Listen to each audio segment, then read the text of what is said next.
నమస్తే. ఇది కథ కాదు జీవితం కార్యక్రమానికి స్వాగతం.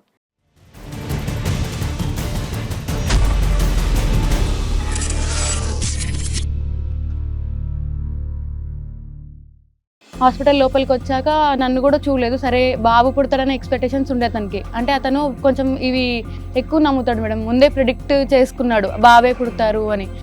దగ్గరకు వచ్చి చూసి పాప అనగానే అసలు ఇట్లా పట్టుకున్న బేబీని తన బేబీయే కాదన్నట్టుగా ఇట్లా పడేసి, ఇది ఎవరికో పుట్టిన బేబీ నేను ఎందుకు పట్టుకోవాలి, అసలు నేను రాను అన్నట్టుగా అప్పటి నుంచి 1.5 years నుంచి గొడవలు. లేదు మేడం, నేను కరెక్ట్ ఎగ్జాక్ట్గా ప్రిడిక్ట్ చేస్తాను మ్యామ్. అంతకాలంటే వాళ్ళ ఇంట్లో ఏ చెప్పినప్పటి వరకు నేను యాజ్ టీజ్ ఏమైతే చెప్తున్నా జరిగిపోద్ది మాక్సిమం. వాళ్ళ ఇంట్లోనా? వాళ్ళ ఇంట్లో మాక్సిమం ఆ ఫ్రెండ్స్కి ఎవరు చెప్పి. మరి ఎక్కడ కూర్చున్నావు ఏందయ్యా? స్వామీజీ అవతారం ఎత్తపోయావా?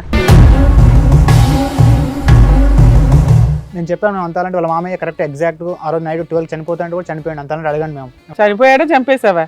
నీ ప్రిడిక్షన్ నిజం అవడానికి అలా మాట్లాడుతున్నాడు ఏంటి సార్? మీరు ఆలోచించాలి ఈ విషయం ఏంటో. మా మామయ్య సీరియస్గా ఉంటే 12కి చనిపోతారు, ఇంకా ఉండరు అని అంటే మేము ఊరికే అంటున్నాడేమో అనుకున్నాము. కానీ నిజంగానే అలా చనిపోయేసరికి మాకు భయం వేసింది. ఇతను ఏదంటే మళ్ళీ నిజంగానే జరుగుతుందేమో అని. ఏంటమ్మా నీ విషయంలో అబ్బాయి పుడతాడని ముందే ప్రెడిక్ట్ చేశాడా? కాదు సార్, అబ్బాయే పుడతారు అని ఇంకా ఫిక్స్ అయిపోయి ఉన్నాడు. ఇప్పుడు అబ్బాయి పుట్టలేదు కాబట్టి ఆయనకు పుట్టలేదని ఆయన ఫీలింగ్. అలా అదే ఆయనకే పుట్టుంటే అబ్బాయి పుట్టు. నా జాతకం ప్రకారం అయితే నాకు అబ్బాయే పుడతాడు, నువ్వు ఎవరితోనో ఉంటేనే నాకు ఈ అమ్మాయి వచ్చింది. వెళ్ళిపోయి ఎంతకాలం అయిందమ్మా? 8 months అవుతుంది సార్. పాపని నిన్ను అందరినీ వదిలేసి. అవును సార్.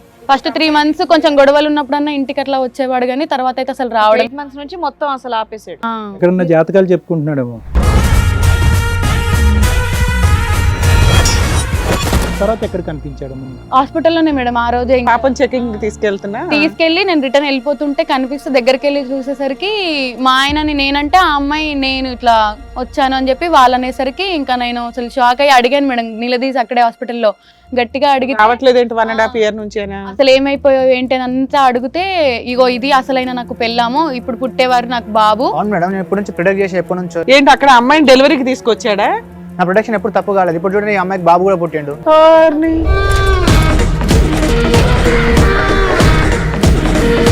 నేను అట్లా కూడా DNA టెస్ట్ అడిగాను సార్, అసలు దానికి ఒప్పుకోవట్లేదు. నాకు DNA సంబంధం లేదు, ఏం సంబంధం లేదు. మీ జాతకమే ఇంపార్టెంట్. ఇప్పుడు నువ్వు ఏం చెప్తే అదే కరెక్టా? అబ్బా, ఆ అమ్మాయికి చెప్పాడంట మేడం, డైవర్స్ అయిపోయింది, అసలు ఆ అమ్మాయి ఇంకొకరితో వెళ్ళిపోయింది, అందుకే నేను ఇట్లా ఒంటరిగా ఉన్నాను అని చెప్పి చేసుకున్నాడు. వేరే వాళ్ళతో రిలేషన్ పెట్టుకుంది కాబట్టి నేను వెళ్ళిపోయాము. ఎవరితో రిలేషన్ పెట్టుకుందా? ఆ అమ్మాయికి ఆడపిల్ల ఎలా పుడతాం మ్యామ్? నేను ఎప్పుడు ప్రొడక్ట్ చేసినా కరెక్ట్ ప్రొడక్ట్ నేను DNA టెస్ట్ అందుకే అడుగుతున్నా మేడం. నీకేమన్నా పిచ్చా? నేను కరెక్టే మాట్లాడుతున్నా మేడం. ఇంతవరకు నేను ప్రొడక్ట్ చేసిన కరెక్టే జరిగింది మ్యామ్. ఏమో నువ్వు అంత పర్ఫెక్ట్ గా చెప్తావా జాతకాలు? ఇప్పుడు ఒక క్వశ్చన్ అడుగుతాను, జాతకం చెప్తావా? చెప్తాను. ఈ అమ్మాయి నిన్ను కొడతదా కొట్టదా? నీ జాతకం ఇప్పుడు నాకు కరెక్ట్ అయిపోవాలి. కొట్టదు మేడం. కొట్టదా?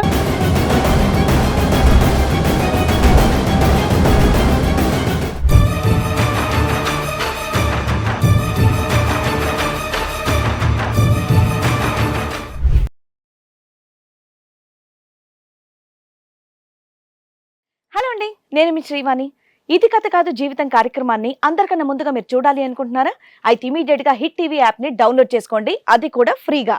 ఇందులో short news, live news, entertainment, movies అన్ని అవైలబుల్ గా ఉన్నాయి. అండ్ మీ అందరికి ఇంకో సీక్రెట్ చెప్పనా? ఇలా రండి. Yes, hit TV app download చేసుకున్న వాళ్ళకి 1000 నుంచి 1 lakh వరకు లక్కీ డ్రాస్ అనేది తీయడం జరుగుతుంది. మరి ఇంకెందుకండి ఆలస్యం, ఇమీడియట్ గా హిట్ టీవీ యాప్ ని డౌన్లోడ్ చేసుకోండి.